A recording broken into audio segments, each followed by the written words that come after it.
Another possibility would maybe be a 4-membered ring with a methyl group and your ketone coming off. Same formula. Okay, so you're starting to see now there are a lot of possible compounds. You can have the alcohol there. I can have the alcohol moved over here. All right. I can have a lot of 4 different ring forms. So another one would be like this, with maybe a double bond there, with an O there, and an OH. Okay. I'm not going to draw all of them. If you guys want more practice, please go ahead and draw more practice. But you're noticing this one formula, it seems, oh, that's a pretty small formula, easy compound. Look at how many possible structures you can get from one formula. And that's the point of constitutional isomers. So many different structures. Now, in some cases, there are only maybe 1, 2, 3, or 4 possible structures. But in a case like this, I can keep going. Okay? Just to let you know, on exams and quizzes, I will not say draw all possible isomers. That will take you, a whole day. All right, I'll say please draw 4 to 5 possible isomers. All right, let's now talk about alkyl groups. And what are alkyl groups? Alkyl groups, the way your book defines it is if a hydrogen is replaced by a carbon group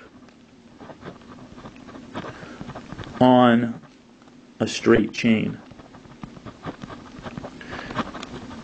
Right, basically it is a branching group. That's what I've been calling it.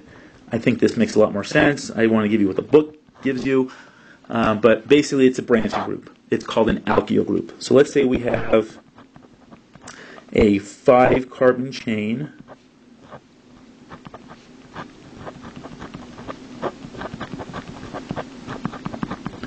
All right, here's my 5-carbon chain. 1, 2, 3, 4, 5.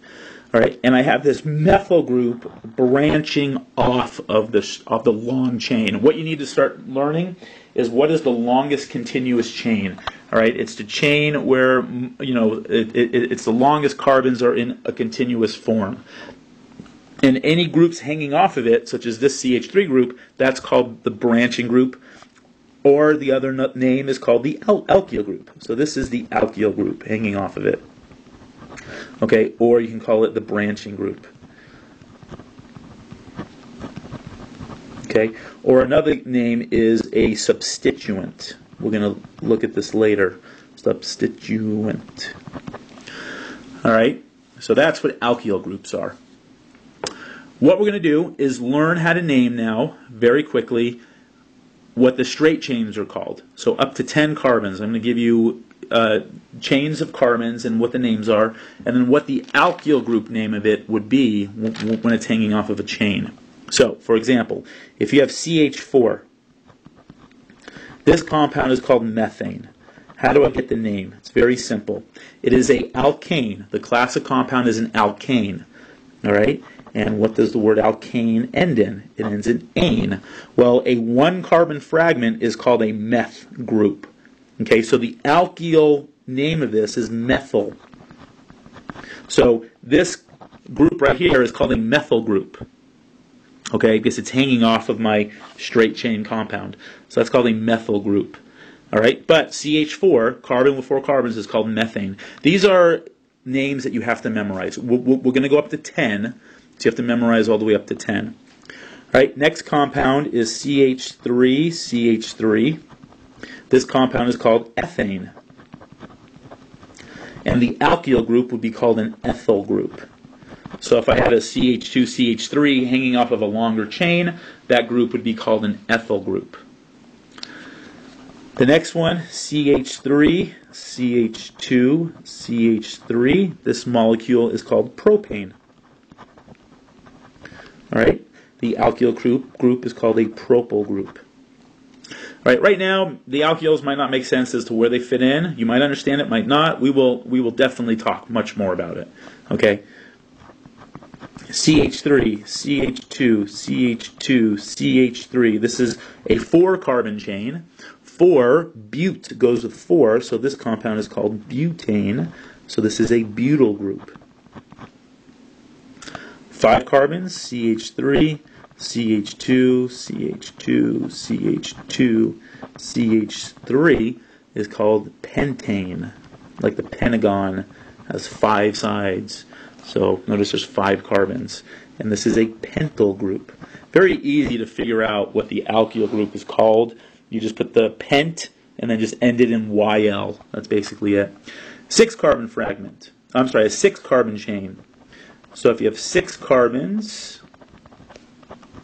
I think after this I'm just going to write the carbons without writing all the CH3s. It's just taking up too much time. This is called hexane, or a hexyl group. All right, 7 carbons. 2, 3, 4, 5, 6, 7. That's called heptane. All right. Now, imagine all these with the maximum number of hydrogens. I'm just not including it. I'm just trying to save time here. This is a heptyl group. I think you got pretty much the idea. 8 carbons. Here, I'm going to just write the formula this time. So C8, H, remember the formula, 2N plus 2, so 18. That's called octane. That's an octyl group. All right, C9H, what would it be, 20? 18, 19, 20. That's nonane, or nonane, and that's a nonyl group. And in a decade, you have 10, so H22, that is a decane, or a decyl group. Okay, so these these 10 names you have to memorize. You have to remember meth, eth, prop, bute, pent, hex, hept, oct, non, and on the and 10 for the deck. Okay. The last thing in this section before we get to 2.3, which is naming, is kind of other ways of how to draw molecules. Okay. First, we're going to talk about what's called a primary carbon. Primary, which you show with a 1 with a little 0 on top of it. A primary carbon is a carbon with 3 hydrogens and something else attached to it. In organic chemistry, the way of just showing a group, other carbon group, is with an R group. So R kind of stands for some sort of a carbon group. Some sort of a carbon group. It doesn't matter how many carbons. It's not hydrogen, it's not oxygen, it's not nitrogen. It's carbon with other stuff around it. And they usually put R as a general group. So this is like a general group. Okay, other ways I might show you how you do it is you put C with 3 hydrogens, and I might just put a carbon with bonds to it. All right, that kind of means the same thing. You can either do that or you can just write R. Okay? A carbon with 2 R groups. Again, remember, R groups just mean carbon, some sort of carbon groups. It doesn't matter how many there are. This is called a secondary carbon. 2 not. Carbon with 3 R groups and hydrogen is called tertiary. And a carbon with 4 R groups is quaternary. You show it with 4 not. It's a quaternary group. Okay? So, memorize these top 10 ways of naming them, as well as the alkyl group form. Again, it's very easy. You just take out the A and E and put in a YL, because that's going to be very helpful when we start naming compounds in the next section.